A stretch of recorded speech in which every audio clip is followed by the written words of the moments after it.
I remember when I was 15, when I was first introduced to drugs, you'd think that an addiction wouldn't start just through hanging around with your elders, you know, but that's how it started for me. My first addiction was to weed. For me, getting up in the morning, you know, I had to smoke first before I even brushed my teeth. I was heavily addicted also to money. I needed money, you know, even though I didn't spend it much, but I needed it. What triggered my addiction was like the fact that someone's always telling you, don't do that, and you're obviously gonna do the opposite.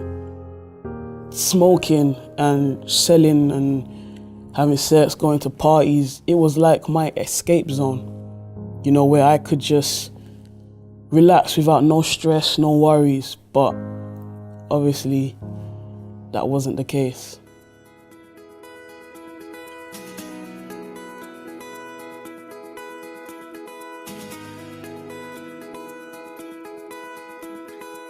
How I heard about the health centre, I'll never forget that. It was a Friday and my mum was coming already, and you know, she was always telling me, you need to calm.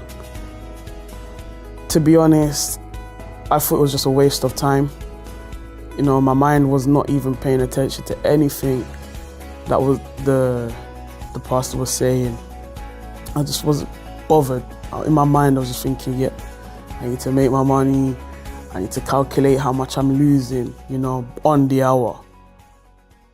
When I think about it, the actual worst part of my life was being betrayed, being beaten up, being rushed, being stabbed by a friend who we grew up together, you know. Like my mum would take us both to school, pick us up, and to know that this friend turned his back on me to even put a knife to my throat, to tell me that he was going to kill me there and then, whilst I was already bleeding, I had to say to myself, no, I need to stop.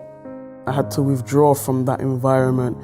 I had to withdraw from those friends, and it's really hard because it's like when you're involved in that lifestyle for a very long time, change doesn't just come like that. You can't just cut it all off just like that. So it was a long period of time.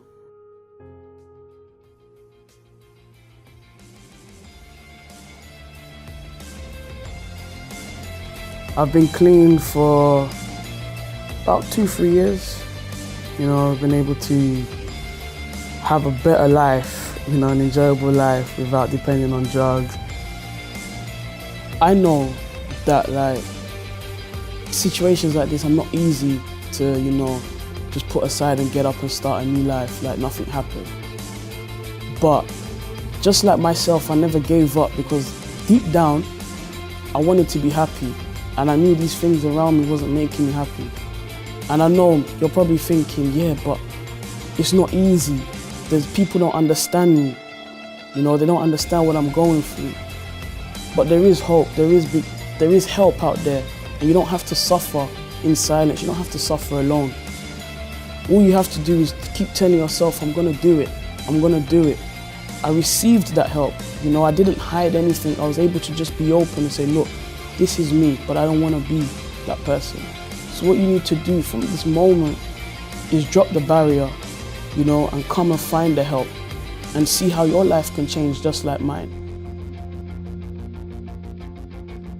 I am Jerry, and that was my story.